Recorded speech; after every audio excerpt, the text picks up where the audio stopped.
கர்த்தருடைய பரிசுத்த நாமத்திற்கு மகிமை உண்டாவதாக. இந்த காலை வேளையிலே கர்த்தர் நம்மை ஒன்று கூட்டி சேர்த்து அவருடைய கிருபைக்காக கர்த்தரை நாம் ஸ்தோத்தரிப்போம். ஹல்லேலூயா. ஸ்தோத்திரம் ஸ்தோத்திரம். ஆவியிலே ஆண்டவரே, நாங்கள் ஒருமனப்பட்டு உம்மை நோக்கி பார்க்கிறோம் அப்பா. ஸ்தோத்திரம். நன்றி அப்பா, நன்றி அப்பா, நன்றி அப்பா. எங்களை தாழ்த்தி ஒப்புக் கொடுக்கிறோம். ஆவி ஆத்மா சரீரத்தை ஒப்புக் கொடுக்கிறோம். உம்முடைய பரிசுத்த இரத்தத்தால் எங்களை கழுவி எங்களை பரிசுத்தப்படுத்தும். இயேசுவின் நாமத்தில் பிதாவே, ஆமென். நான் உம்மை பற்றி இரட்சகா வீண் வெட்கம் அடையே பேரன்பை கூறி தாண்டவானார் சாட்சி கூறுவே சிலுவை அண்டையில் நம்பி வந்து நிற்கையில் பாவபாரம் நீங்கி வாழ்வடைந்தே இந்த நேரம் எனதுள்ளத்திலும் பேரானந்தம் பொங்கி பாடுதே.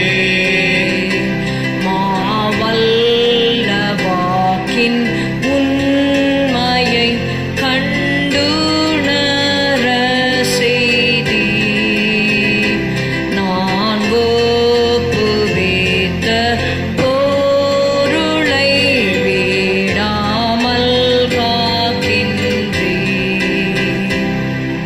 சிலுவை அண்டையில் நம்பி வந்து நிற்கையில் பாவபாரம் நீங்கி வாழ்வடைந்தே எந்த நேரம் எனதுள்ளத்திலும் பேரானந்தம் பொங்கி பாடுவே எந்த நேரம் எனதுள்ளத்திலும் பேரானந்தம் பொங்கி பாடுவே. யோவான் 5வது அதிகாரம் 39வது வசனம். Let's read John chapter 5 and verse 39. வேத வாக்கியங்களை ஆராய்ந்து பாருங்கள், அவைகளால் உங்களுக்கு நித்திய ஜீவன் உண்டென்று எண்ணுகிறீர்களே. என்னை குறித்து சாட்சி கொடுக்கிறவைகளும் அவைகளே. அப்படி இருந்தும் உங்களுக்கு ஜீவன் உண்டாகும்படி என்னிடத்தில் வர உங்களுக்கு மனதில்லை. John 5:39 and 40. Search the scriptures, for in them ye think ye have eternal life, and they are they which testify of me, and ye will not come to me that ye might have life. ஆமென். இங்கே பார்க்குறோம், search த scriptures, வேத வாக்கியங்களை ஆராய்ந்து பாருங்கள். those who want to know about Jesus or to know about the one true living God, they must read the Bible. வேதாகமத்தை சும்மா எடுத்து வைத்து படித்தா ஒன்றுமே புரியாது. நாம் ஜெபம் செய்துவிட்டு ஜெபித்து வேதத்தை திறந்த மனதோடு கர்த்தாவே சொல்லும் அடியேன் கேட்கிறேன் என்று சொல்லி நாம் வேதத்தை வாசிக்கும் பொழுது பரிசுத்த ஆவியானவர் நமக்கு வேதத்தில் உள்ள ரகசியங்களை நமக்கு போதிப்பார். இங்கே பார்க்கிறோம், வேத வாக்கியங்களை ஆராய்ந்து பாருங்கள். அப்படி ஆராய்ந்து பார்க்கும்பொழுது, சர்ச் பண்ணி பார்க்கும்பொழுது நமக்கு என்ன கிடைக்கிறது என்றால் நித்திய ஜீவன். See, what is they say the expansion of the Bible is, behold I bring life eternal.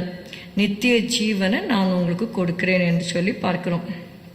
அந்த நித்திய ஜீவன் என்று சொல்லும் பொழுது இந்த உலகத்தில் நாம் பிறக்கிறோம், நம்ம இறக்கிறோம். ஆனால் நம்முடைய ஆத்மாவுக்கு மரணம் கிடையாது.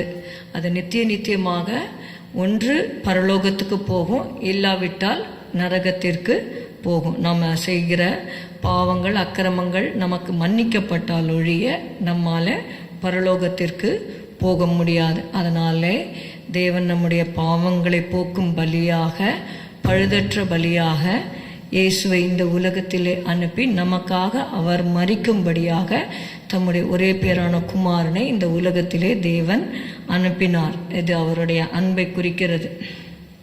அவரை நாம் ஏற்றுக்கொள்ளும் பொழுது நாம் நித்திய ஜீவனை நாம் பெற்றுக்கொள்கிறோம். ஆனால் இயேசு சொன்னார் இங்கே 40வது வசனம், அப்படி இருந்தும், அதாவது வேத வாக்கியங்களை திறந்த மனதோடு ஜெபத்தோடு வாசிக்கும் பொழுது you can very well understand the scriptures.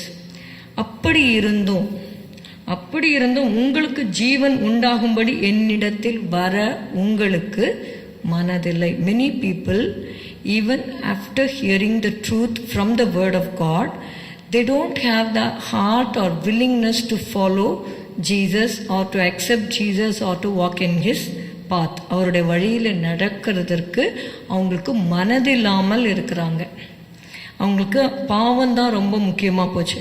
இந்த உலகத்தில் என்ஜாய் பண்ணணும், பாவத்தில் வாழணும், இதை தான் அவங்க முக்கியத்துவம் கொடுக்குறாங்களே வெளிய மரணத்துக்கு அப்புறம் நம்ம ஆத்மா நித்தியமாக எங்கே போய் இருக்குங்கிறத பற்றி அவங்களுக்கு கவலையே இல்லாமல் இருக்கிறாங்க அப்படின்னு சொல்லி இயேசு சொல்லுகிறார்.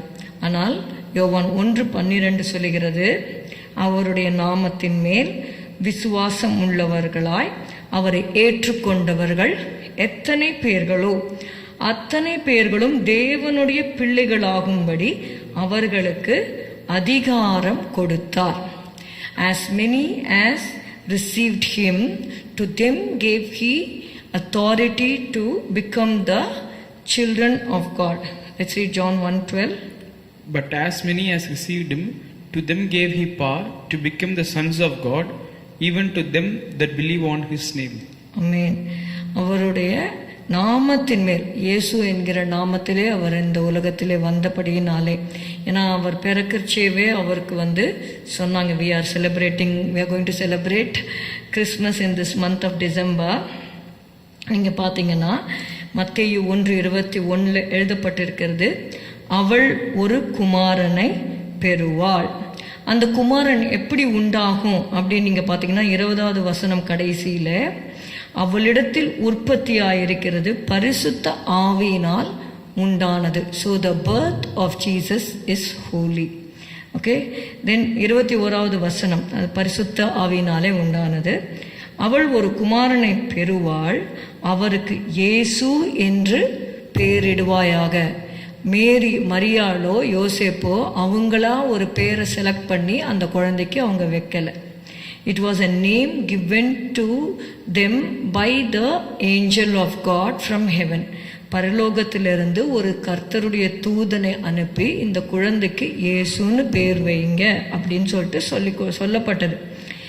அவருக்கு இயேசு என்று பெயரிடுவாயாக, ஏனெனில் அவர் தமது ஜனங்களின் பாவங்களை நீக்கி அவர்களை ரட்சிப்பார் என்றான்.